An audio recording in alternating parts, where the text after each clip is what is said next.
जय हिंद विद्यार्थियों। आज के इस कालखंड में हम बात करेंगे कि प्लास्टिक बहुउपयोगी क्यों है। क्या कारण है कि हमारे दैनिक जीवन के हर क्षेत्र में प्लास्टिक की उपस्थिति है। हम चाहकर के भी प्लास्टिक के उपयोग को बंद नहीं कर पा रहे हैं। तो ऐसे क्या कारण हैं जिसके कारण प्लास्टिक का उपयोग दिनों दिन बढ़ता जा रहा है, या प्लास्टिक बहुउपयोगी क्यों है। देखें, प्लास्टिक अनभिक्रियाशील है। विद्यार्थियों, आपको मालूम है कि आप प्लास्टिक के बने पात्रों में किसी भी प्रकार के भोज्य पदार्थ को रख सकते हो, और अल्पकाल में यह भोज्य पदार्थ से किसी तरह की क्रिया प्रत्यक्ष रूप से नहीं करता है। आप इसमें एसिडिक चीजें भी रख सकते हो। गर्म चीजों का भी प्रयोग हम करते हैं मेलामाइन के बर्तनों में। गर्म खाद्य पदार्थ या भोजन की जो प्लेटें होती हैं प्लास्टिक में, यानी हम इनका अनेक तरह से प्रयोग कर सकते हैं, लेकिन ये जो है साधारणतः किसी भी पदार्थ से कोई क्रिया नहीं करते हैं, यानी अनभिक्रियाशील होते हैं। दूसरा जो महत्वपूर्ण कारण है वह है प्लास्टिक हल्का होता है। धातुओं की अपेक्षा ये हल्का होता है, प्रबल होता है यानी मजबूत होता है, आसानी से टूटता फूटता नहीं है, साथ ही चिरस्थायी है। प्लास्टिक की चीजें लंबे समय तक चलती हैं। आप देखें कि जैसे धातु के बर्तनों का, जैसे लोहे के सामान का हम उपयोग करें तो लोहे का सामान धीरे धीरे हवा और नमी के प्रभाव से संक्षारित होता है और अंत में खराब हो जाता है, टूट फूट जाता है। लेकिन प्लास्टिक के जो पात्र होते हैं, प्लास्टिक की बाल्टियां, मग्गे, विभिन्न प्रकार की बोतलें, इनका आप लंबे समय तक प्रयोग कर सकते हैं। यहाँ तक कि टूटने फूटने के बाद भी जब आप इनको फेंक देते हो तब भी ये नष्ट नहीं होते हैं। तीसरा जो महत्वपूर्ण कारण है वह है प्लास्टिक कुचालक होता है। ऊष्मा और विद्युत का प्लास्टिक कुचालक होता है, इसलिए बहुत सारे विद्युत उपकरणों में प्लास्टिक का उपयोग होता है।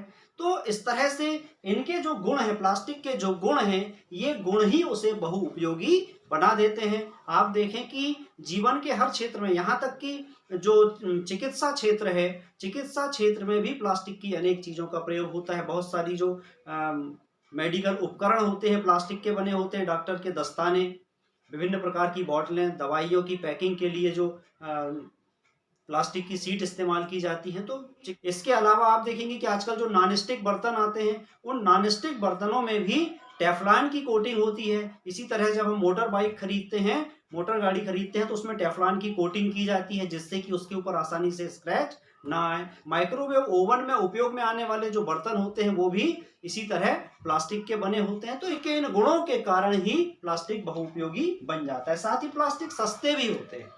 सामान्यतः अन्य धातुओं की अपेक्षा हम अगर तुलना करें, तांबे, पीतल, स्टील के बर्तनों से अगर हम इसकी तुलना करें तो ये सस्ते भी होते हैं। तो इन कारणों से प्लास्टिक बहुउपयोगी हो जाता है। लेकिन इसमें दोष भी हैं।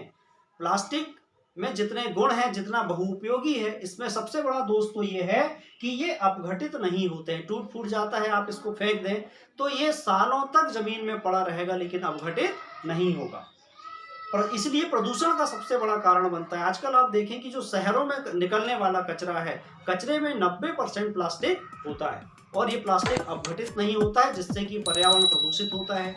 इसके अलावा जो पॉलीथीन की थैलियों में हम लोग भोज्य पदार्थ, खराब भोज्य पदार्थ बाहर फेंक देते हैं, उसे पशु पक्षी खा लेते हैं और उसके कारण वे बीमार हो जाते हैं। तो प्लास्टिक जो है धीरे धीरे स्वास्थ्य को नुकसान भी पहुंचाता है, और न केवल पशु पक्षियों के स्वास्थ्य को बल्कि मानव स्वास्थ्य को भी ये प्रभावित करता है।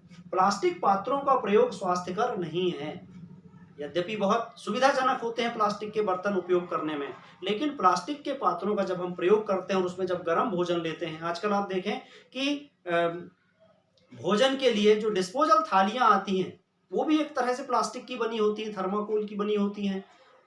जो दोने इत्यादि होते हैं, चाय के कप होते हैं या पानी के गिलास होते हैं, वो प्लास्टिक के बने होते हैं। और इनमें जब गर्म भोज्य पदार्थ डाला जाता है तो ऊष्मा से जो केमिकल है, प्लास्टिक में जो केमिकल होता है, वो केमिकल भी कुछ मात्रा में भोजन में मिल जाता है। इस तरह से मनुष्य के स्वास्थ्य पर विपरीत प्रभाव डालता है। तो पर्यावरण प्रदूषण की समस्या से बचने के लिए, पर्यावरण को सुरक्षित रखने के लिए हमको क्या करना चाहिए? 5R का पालन करना चाहिए। 5R का जो सूत्र है, ये किसी व्यक्ति को एक जिम्मेदार नागरिक बना सकता है। तो विद्यार्थियों, हमें संकल्प लेना चाहिए कि हम अपने जीवन में इन 5R का प्रयोग करके और प्लास्टिक का उपयोग धीरे धीरे कम करेंगे। तो 5R क्या देखें, रिड्यूस मतलब प्लास्टिक के सामान का उपयोग कम करना। प्लास्टिक के सामान का उपयोग हम कम करेंगे जिससे कि पर्यावरण में अनावश्यक प्लास्टिक कचरे की मात्रा कम होगी। दूसरा रीयूज मतलब हम एक बार उपयोग किए गए सामान को पुनः उपयोग करें। पुनः उपयोग करके हम क्या कर सकते हैं कि इसकी मात्रा को कम कर सकते हैं। रिसाइकिल जो पुनः उपयोग की जाने वाली चीजें हैं उनको हम रिसाइकिल यानी पुनः चक्रण के लिए कबाड़ी को दे दें। यहाँ वहां फेंकने से अच्छा है कि हम कबाड़ी को दे दें जिससे कि उसका रिसाइकिल होकर के और पुनः उपयोग होगा, जिससे उसकी मात्रा जो है वो कम होगी पर्यावरण में। दूसरा रिकवर फिर से प्राप्त कर लेना, दोबारा इनको प्राप्त कर लेना। और अंतिम में रिफ्यूज करना मतलब इनके प्रयोग को छोड़ने का प्रयास करना, इनका उपयोग बंद करने का प्रयास करना। तो अगर हम इन 5R का पालन करते हैं तो हम एक जिम्मेदार नागरिक बन सकते हैं, साथ ही पर्यावरण को बचाने के लिए अपना योगदान दे सकते हैं। तो विद्यार्थियों, आज के इस कालखंड में आपने प्लास्टिक बहुउपयोगी क्यों है इसके बारे में जाना। अपने आगामी वीडियो में हम इसी तरह कोई और विषय वस्तु लेकर आएंगे। तब तक के लिए नमस्कार, जय हिंद।